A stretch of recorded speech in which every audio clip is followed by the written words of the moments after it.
கடலில் மூழ்கி தந்தை இரு மகள்மார் பரிதாபமாக மரணம். இனங்களுக்கு இடையில் பிளவை ஏற்படுத்த ஆத்திரலி ரத்னதேர முயற்சி. அடுத்த ராணுவ தளபதியாக உள்ள சர்ச்சைக்குரிய மேஜர் ஜெனரல் கிழக்கிற்கு விஜயம் செய்யும் ரணில் உடனடியாக செய்யும் நடவடிக்கை. கோட்டாபாயவே ஜனாதிபதி வேட்பாளர் உத்தியோகபூர்வ அறிவிப்பு ஆகஸ்டில். ராணுவ கட்டுப்பாட்டில் காணியை விடுவிப்பதில் தாமதம், மக்கள் விசனம். வெங்காய வெடி மூலம் கொடூரமாக கொலை செய்யப்பட்ட பெண், தலைமறைவாகிய கணவன். தீர்வுக்கான முழுமையான பொறுப்புக்கூறலை இந்தியா வழங்க வேண்டும். செல்வம் அடைக்கலநாதன் எம்பி. கிரிந்த கடலில் நீராட சென்ற ஒரு குடும்பத்தைச் சேர்ந்த 4 பேரில் தந்தை மற்றும் 2 மகள் உயிரிழந்துள்ளதாக போலீசார் அறிவித்துள்ளனர். திச மகாராம கிரிந்த கடலில் நீராட சென்ற குடும்பத்தினர் கடல் அலையில் சிக்குண்டு கடலுக்குள் இழுத்து செல்லப்பட்டுள்ளனர். இதன்போது தந்தையும் மகளும் பலியாகியதுடன் தாயும் மற்றும் ஒரு மகளும் காப்பாற்றப்பட்டு வைத்தியசாலையில் அனுமதிக்கப்பட்டுள்ளனர். எனினும் சிகிச்சை பலனின்றி மற்றைய மகளும் உயிரிழந்துள்ளார். பாதிப்படைந்த தாய் மேலதிக சிகிச்சைகளுக்காக ஹெலிகாப்டரின் உதவியுடன் அம்பாறை வைத்தியசாலைக்கு கொண்டு செல்லப்பட்டுள்ளார். இந்த அனர்த்தம் காரணமாக ஹட்டன் பகுதியைச் சேர்ந்த 42 வயதான விஜயசூரிய என்பவரின் குடும்பமே பாதிக்கப்பட்டுள்ளது. 8 மற்றும் 4.5 வயதுடைய பிள்ளைகள் உயிரிழந்துள்ளனர். உயிரிழந்தவரின் மனைவி நுவரேலியாவில் உள்ள வங்கி ஒன்றில் பணியாற்றி வருவதாக கடந்த வெள்ளிக்கிழமை வங்கியில் பணிபுரியும் ஊழியருடன் யாழ பகுதியில் சுற்றுலா சென்றதாக உறவினர்கள் தெரிவித்துள்ளனர். சம்பவம் தொடர்பில் மேலதிக விசாரணைகளை கிரிந்த போலீசார் மேற்கொண்டு வருகின்றனர். கிழக்கிலும் வடக்கிலும் தமிழ் முஸ்லிம் பிரிவினைகளையும் தெற்கில் சிங்களம் முஸ்லிம் மக்களை பிரித்து பிளவுபடுத்த ஆத்திரலி ரத்னதேர முயற்சித்து வருவதாக நாடாளுமன்ற உறுப்பினர் அப்துல் மஹ்ரூப் தெரிவித்துள்ளார். அவர் இன்று வெளியிட்டுள்ள ஊடக அறிக்கையிலேயே இந்த விடயத்தை குறிப்பிட்டுள்ளார். தற்கொலை செய்வதை இறைவன் மன்னிப்பதில்லை, தற்கொலைதாரிகளை எமது மார்க்கமும் ஏற்றுக்கொள்ளப் போவதில்லை. நாட்டின் நாலாபக்கமும் சந்தோஷம் நிம்மதியை பெற்றுத்தந்த நல்லாட்சியை நாசகர கூட்டத்தினால் பங்காளிகளாக நின்று கொண்டு சமூகத்தின் சுதந்திரங்களை பறிக்க சிலர் எத்தனிக்கின்றனர். பயங்கரவாத தாக்குதலையும் நடத்திவிட்டு நாசகர வேலைகளை பார்ப்பவர்களை ஒருபோதும் எம்மால் எமது மார்க்கத்தால் ஏற்றுக்கொள்ள முடியாது. சமூகத்தின் பாதுகாப்பு பொதுவாக நாட்டின் நிலைமைகளை கருத்தில் கொண்டு உருவாக்கப்பட வேண்டும். முஸ்லிம்களின் இறப்புகளை உறுதிப்படுத்த ஜனாதிபதி பிரதம மந்திரி செயற்பட வேண்டும். அப்பாவி முஸ்லிம்கள் பயங்கரவாத தடை சட்டத்தின் கீழ் கைது செய்யப்பட்டுள்ளார்கள். சாதாரணமாக இதனால் அவர்களுடைய குடும்பங்கள் பொருளாதார கஷ்டங்களை சுமப்பதுடன் உள ரீதியான பாதிப்புகளையும் எதிர்நோக்குகின்றன. இவ்வாறானவர்களை உடனடியாக விடுதலை செய்வதற்கு நடவடிக்கை எடுக்க வேண்டும். ஸ்ரீலங்கா ராணுவத்தின் சர்ச்சைக்குரிய அதிகாரிகளில் முதன்மையானவராக கருதப்படும் மேஜர் ஜெனரல் சவேந்திர சில்வாவுக்கு 6 மாத கால சேவை நீடிப்பு ஜனாதிபதி மைத்ரிபால சிறிசேனவினால் வழங்க உள்ள நிலையில் அவர் அடுத்த ராணுவ தளபதியாவதற்கு வாய்ப்புகள் உள்ளதாக தெரிவிக்கப்படுகின்றது. ராணுவத்தின் 2வது நிலை பதவியான ராணுவ தலைமை அதிகாரி எனும் பதவியில் உள்ள மேஜர் ஜெனரல் சவேந்திர சில்வா நேற்று முன்தினம் 21ஆம் திகதி 55 வயது எட்டிய நிலையில் ஓய்வு பெற இருந்தார். எனினும் அதற்கு முன்பதாக 18ஆம் திகதி ஜனாதிபதி மைத்ரிபால சிறிசேனவினால் அவருக்கு சேவை நீடிப்பு வழங்குவதற்கு அனுமதி அளிக்கப்பட்டிருக்கின்றது. இந்த நிலையில் அவர் இந்த ஆண்டு டிசம்பர் மாதம் 31ஆம் திகதி வரை பதவியில் நீடிக்க உள்ளார். அத்துடன் இந்த சேவை நீடிப்பானது மேஜர் ஜெனரல் சவேந்திர சில்வாக்கு ராணுவ தளபதியாகும் வாய்ப்புக்கு கிட்டுவதற்கு சாதகமான சூழ்நிலையை ஏற்படுத்தியிருக்கின்றது. தற்போதைய ராணுவ தளபதி லெப்டினன்ட் ஜெனரல் மகேஷ் சேனநாயக்கவிற்கு பதவிக்காலம் எதிர்வரும் ஆகஸ்ட் மாதம் 19ஆம் திகதியுடன் நிறைவடைய இருக்கின்றது. அவ்வாறு ராணுவ தளபதி lieutenant general Mahesh Senanayake August 19ஆம் திகதியுடன் ஓய்வு பெறும் நிலையில் ஏற்பட்டால் தற்போது ராணுவத்தின் 2வது நிலை பதவியில் உள்ள மேஜர் ஜெனரல் சவேந்திர சில்வா ராணுவ தளபதியாக நியமிக்கப்பட வாய்ப்புகள் அதிகம் உள்ளது.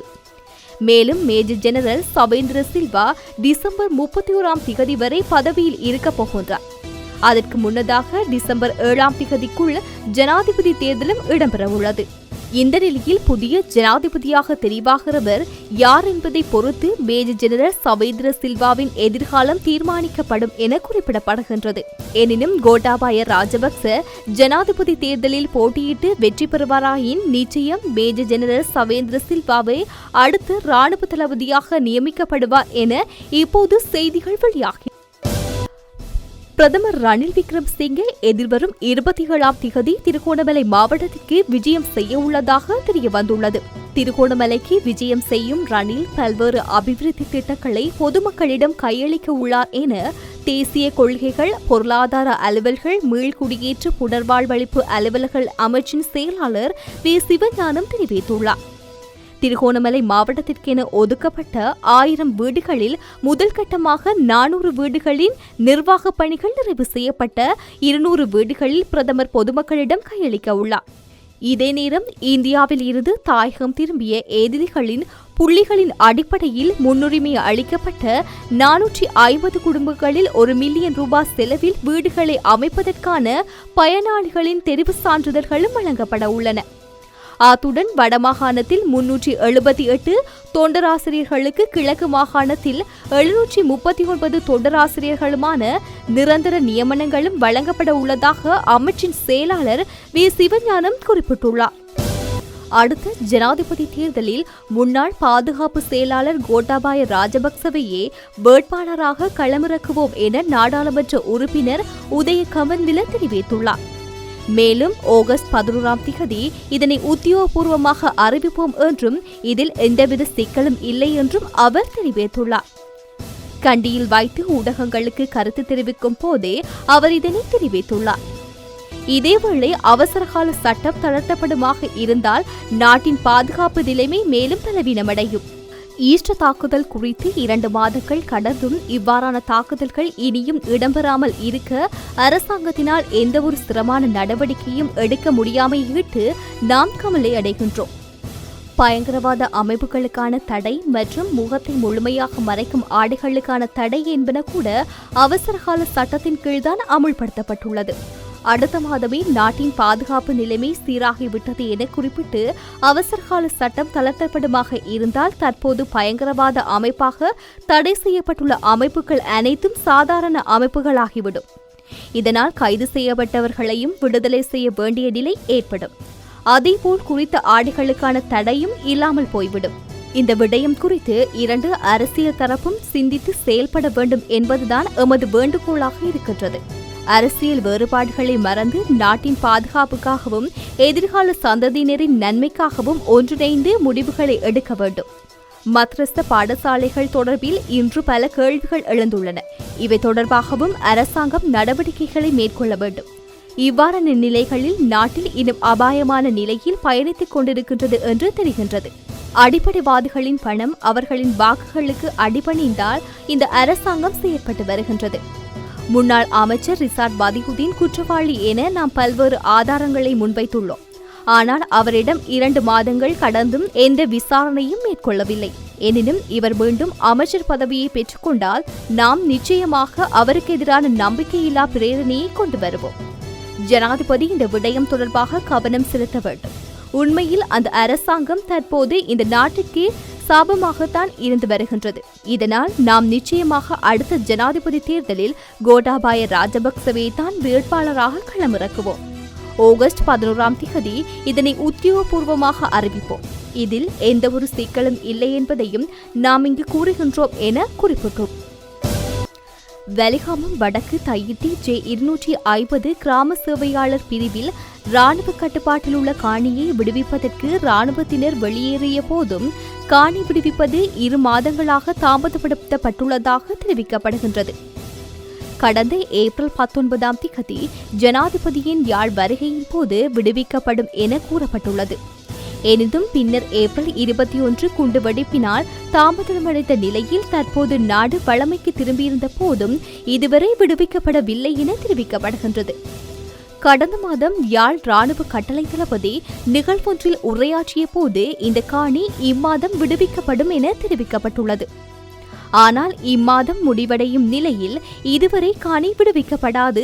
இந்த காணியில் ராணுவம் அங்கிருந்து தங்கள் தளபாடங்களை அகற்றியுள்ள போதும் யாரும் உள்ளே செல்லாது ஒரு பகுதியில் தொடர்ந்தும் குறிப்பிட்ட சில ராணுவத்தினர் பாதுகாப்பிற்காக காணியில் தங்கியுள்ளதாக தெரிவிக்கப்படுகின்றது. இவ்வாறு காங்கேசன்துறை கொலிஸ் ரோட் வீதியில் உள்ள காணி உரிமையாளர்களின் வீடுகளில் ராணுவத்தினர் வெளியேறியதால் ராணுவத்தினர் இல்லாத சமயம் பார்த்து திருடர்கள் சென்று தமது வீட்டு தளபாடங்களை திருடிச் செல்வதாக மக்கள் குற்றம் சாட்டியுள்ளனர்.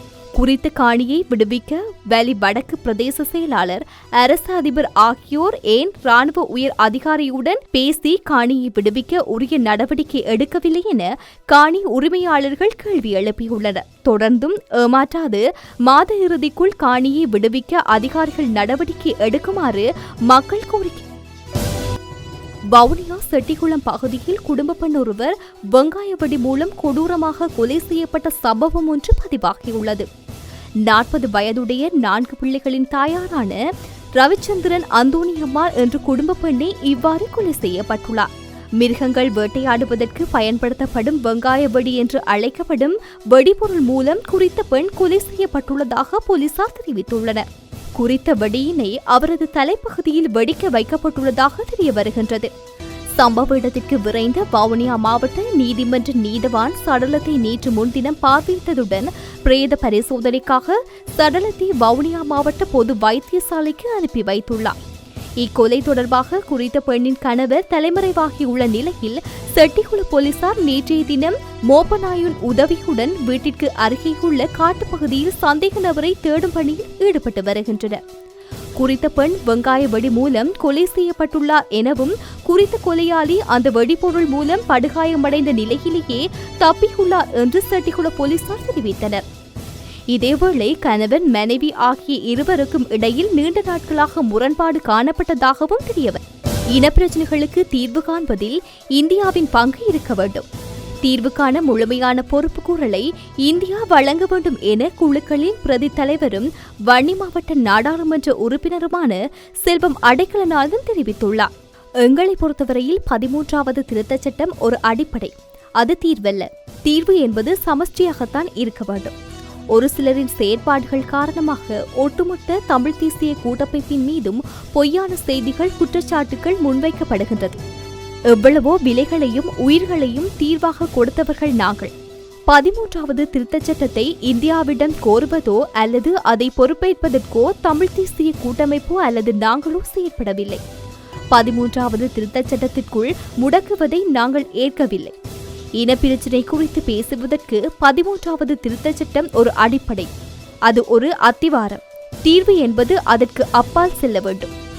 அத்துடன் அண்மையில் இலங்கை வந்த இந்திய பிரதமர் மோடியுடன் சந்திக்க எங்களுக்கு 10 நிமிடங்கள் தான் தரப்பட்டது. அதனை உண்மையில் பெருமையான விடயமாக நாங்கள் பார்க்கின்றோம். வடக்கு கிழக்கு மக்களுடைய பிரச்சினைகளை தீர்ப்பதில் இந்தியாவினுடைய பங்கு இருந்தபடியால் தான் எங்களை அழைத்து சந்திக்கக்கூடிய வாய்ப்பு அமைந்திருந்தது. இந்தியா எங்களுடைய கரையோர நாடு. இன்று சீனாவின் ஆதிக்கம் இந்த நாட்டில் கூடுதலாகியுள்ளது.